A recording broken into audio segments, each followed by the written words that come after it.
Good morning. Welcome to Business Breakfast Show. So last night American markets మిశ్రమంగా ముగిసినప్పటికీ global markets stable గా trade అవుతున్నాయి. ప్రస్తుతం SGX Nifty కూడా స్వల్ప లాభంతో ట్రేడ్ అవుతుంది. 6 పాయింట్స్ లాభంతో 5937 దగ్గర ట్రేడ్ అవుతుంది. కొరియన్ ఇండెక్స్ 37 నెలల గరిష్ట స్థాయి దగ్గర ట్రేడ్ అవుతుంది. సో డిసెంబర్ లో ఇక 15 డేస్ మాత్రమే మిగిలి ఉన్నాయి. ఇయర్ ఎండ్ హాలిడే మూడ్ లోకి ఆల్రెడీ విదేశీ స్వదేశీ ఇన్వెస్టర్లు వెళ్ళటం గమనిస్తాం మనం. సో ఈ ఏడాది ఇప్పటిదాకా thanks to FI investment $28.7 billion విదేశీ పెట్టుబడులు మన మార్కెట్లోకి వచ్చాయి. దీంతో ఈ మద్దతుతో ఇండిసెస్ ఈ క్యాలెండర్ ఇయర్ లో 12.8% వరకు లాభపడ్డాయి, both Sensex and Nifty. So ఈ వీక్ మార్కెట్స్ ఒక షార్టర్ వీక్. ఫ్రైడే రోజు మొహరం కారణంగా హాలిడే ఇవ్వడం జరిగింది. సో అలాగే ఇవాళ నవంబర్ నెల ఇన్ఫ్లేషన్ నెంబర్స్ కూడా రాబోతున్నాయి. ఇక నిన్నటి ట్రెండ్ గమనిస్తే స్ట్రాంగ్ గ్లోబల్ క్యూస్ తో మన మార్కెట్స్ ఫస్ట్ హాఫ్ ఒడిదుడుకులతో సాగినప్పటికీ ట్రేడింగ్ సెకండ్ హాఫ్ లో స్ట్రాంగ్ గా క్లోజ్ అయింది. సో రిలయన్స్ ఇండస్ట్రీస్, HDFC లాంటి హెవీ వెయిట్స్ కు కొనుగోళ్ల మద్దతు లభించడంతో సెన్సెక్స్ నిఫ్టీలు 1% మేరకు లాభపడ్డాయి. రిలయన్స్ ఇండస్ట్రీస్ ప్రత్యేకించి చాలా స్ట్రాంగ్ గా క్లోజ్ కావడం గమనించాం. ఈ స్టాక్ ను బహుశా నెక్స్ట్ ఫ్యూ ట్రేడింగ్ సెషన్స్ లోనూ కొంత ఇంట్రెస్టింగ్ ట్రేడింగ్ ట్రెండ్ ఈ కౌంటర్ లో బహుశా కనపడే అవకాశం ఉంది. లాస్ట్ 1 మంత్ లో 1.2% RIL నష్టపోయింది. అయితే ఇదే సమయంలో సెన్సెక్స్ 2.5% నష్టపోవడంతో సో రిలయన్స్ అవుట్ పెర్ఫార్మ్ చేసినట్లుగా మనం అనుకోవచ్చు. అలాగే లాస్ట్ 3 మంత్స్ లో గమనిస్తే 5.4% లాభంతో ముగిసింది కౌంటర్. ఇయర్ టు డేట్ అంటే ఈ క్యాలెండర్ ఇయర్ లో ఇప్పటి వరకు గమనిస్తే రిలయన్స్ దాదాపుగా 4.4% నష్టపోయింది. సో చాలా రోజుల నుంచి 900 అలాగే 1100 మధ్యలో ఒక రేంజ్ బౌండ్ గా ట్రేడ్ అవుతున్న కౌంటర్ ఇది. మార్కెట్ అప్స్ అండ్ డౌన్స్ తో సంబంధం లేకుండా. సో అలాగే నిన్న గత కొద్ది సెషన్స్ గా పతనం అవుతున్న KS ఆయిల్స్ లాంటి కౌంటర్స్ లో, అలాగే ఆర్చిడ్ కెమికల్స్ లాంటి స్టాక్స్ లో పుల్ బ్యాక్ గమనించాం. ఇక ఈక్విటీస్ పరిస్థితి ఎలా ఉంటే కమాడిటీస్ మార్కెట్ లో కూడా కాపర్, స్టీల్, అల్యూమినియం ఈ ప్రైసెస్ అన్ని కూడా చాలా స్టేబుల్ అప్ ట్రెండ్ లో ఉన్నాయి. క్రూడ్ ప్రైస్ $88.5 దగ్గర ట్రేడ్ అవుతుంది ప్రస్తుతం. 2011 సెకండ్ హాఫ్ లో అంటే నెక్స్ట్ ఇయర్ సెకండ్ హాఫ్ లో క్రూడ్ ప్రైస్ $100 దాటడం ఖాయమని గోల్డ్మెన్ సాక్స్ నిన్న ఒక అంచనా రిలీజ్ చేసింది. అలాగే ప్రెషస్ మెటల్స్ లో గోల్డ్ ప్రైస్ ప్రస్తుతం అరౌండ్ $1390 దగ్గర ఉంది.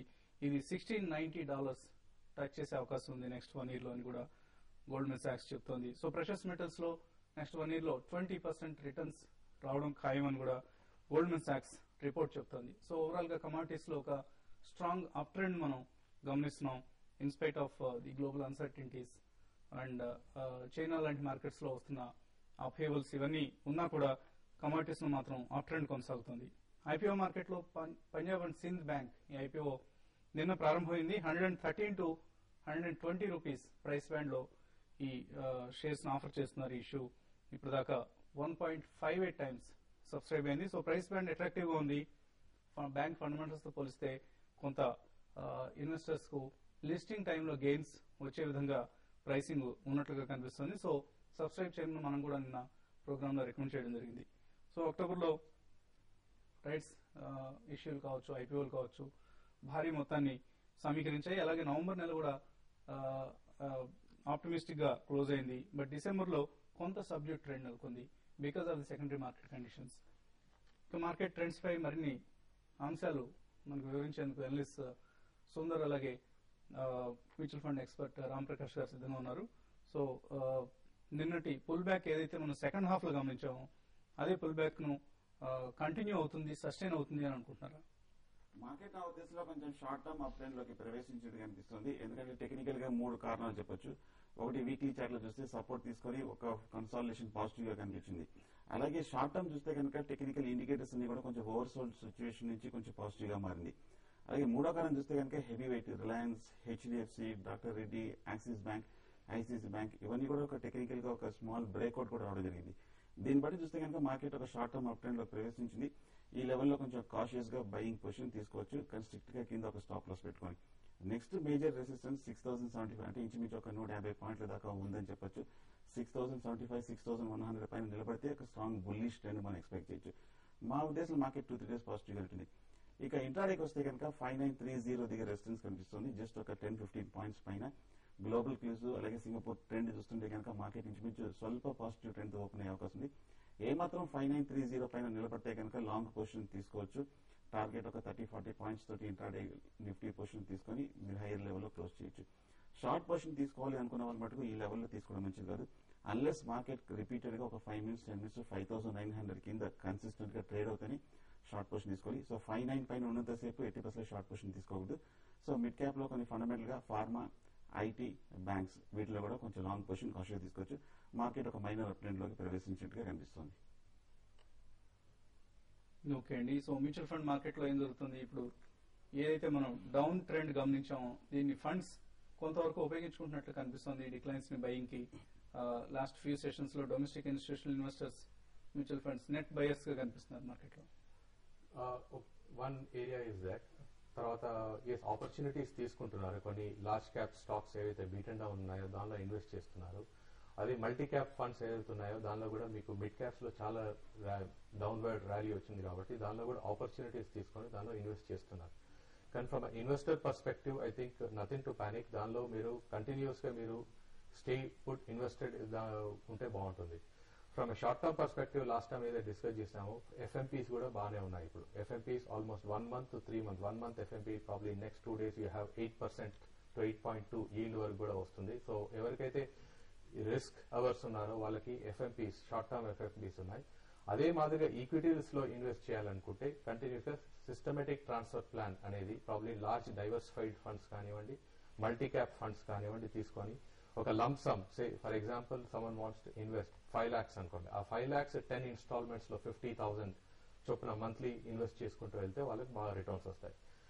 సో దీని ప్రకారం ఏమవుతుందంటే కొంచెం రిస్క్ కుషన్ అవ్వకుండా మీకు ప్రాబ్లీ యావరేజ్ కొంచెం మంచిగా వర్కౌట్ అయ్యి in favour of investor you will get a good return. కానీ మీరు కంటిన్యూస్ గా నెక్స్ట్ ప్రాబ్లీ 2 years 3 years పరంగా investors perspective in equity markets తీసుకుంటే మీకు మంచి రిటర్న్స్ వచ్చే అవకాశం ఉంటుంది. యావరేజ్ గా మీకు ప్రాబ్లీ అట్లీస్ట్ 18 to 20% వచ్చే అవకాశం తప్పకుండా ఉంటుంది. That is I think probably a good return in equity markets. So ఆ రిటర్న్స్ పర్స్పెక్టివ్ చూసుకొని ఒక లాంగ్ టర్మ్ పర్స్పెక్టివ్ తీసుకుంటే మీకు equity funds diversified equity funds కానీ లేకపోతే మల్టీ క్యాప్ ఫండ్స్ కానీ తీసుకుంటే కొంచెం రిస్క్ ఉన్న వాళ్ళు మిడ్ క్యాప్ కూడా తీసుకోవచ్చు. మనం ఆల్రెడీ ఒక శాంపుల్ పోర్ట్ఫోలియో మోడల్ పోర్ట్ఫోలియో ఇచ్చేసాం. దానిలో if you can invest in to these 5 or 6 funds basket అది బాగానే ఉంటుంది. దానిలో ఇంకా మిడ్ బోత్ రిస్క్ అవర్స్ కాకుండా కంప్లీట్ రిస్క్ తీసుకోకుండా మిడ్ ఎవరైతే ఉన్నారో కన్జర్వేటివ్ ఇన్వెస్టర్ అంటాం అది మీరు బ్యాలెన్స్ ఫండ్ తీసుకోవచ్చు. హెచ్డిఎఫ్సి ప్రూడెన్స్ ఫండ్ కానివ్వండి, హెచ్డిఎఫ్సి బ్యాలెన్స్ ఫండ్ కానివ్వండి, DSP Merrill Lynch balance fund కానివ్వండి తీసుకుంటే దీనిలో మీకు ఆల్మోస్ట్ 50 to 60% ఈక్విటీస్ లో ఉంటుంది, బ్యాలెన్స్ డెట్ ఫండ్స్ లో ఉంటుంది. కాబట్టి మీకు రిటర్న్స్ వచ్చే అవకాశం కూడా ఉంటుంది. లాస్ట్ 5 years రిటర్న్స్ మీరు తీసుకుంటే కూడా some of the balanced funds equity oriented balanced funds కూడా బాగానే రిటర్న్స్ వచ్చాయి. So from different spectrums aggressive వాళ్ళకి ఈక్విటీ ఎక్స్పోజర్ తప్పకుండా నెక్స్ట్ 2 to 3 years ఉండాలి. కాబట్టి మీరు సిస్టమేటిక్ ట్రాన్స్ఫర్ ప్లాన్ కానివ్వండి, సిస్టమేటిక్ ఇన్వెస్ట్మెంట్ ప్లాన్ కానివ్వండి, లేకపోతే మల్టీ క్యాప్ ఫండ్స్ లో ఇన్వెస్ట్ చేసుకుంటే బాగుంటుంది. మిడ్ ఏదైతే కన్జర్వేటివ్ ఇన్వెస్టర్స్ ఉన్నారో వాళ్ళకి బ్యాలెన్స్ ఫండ్ తీసుకోవచ్చు.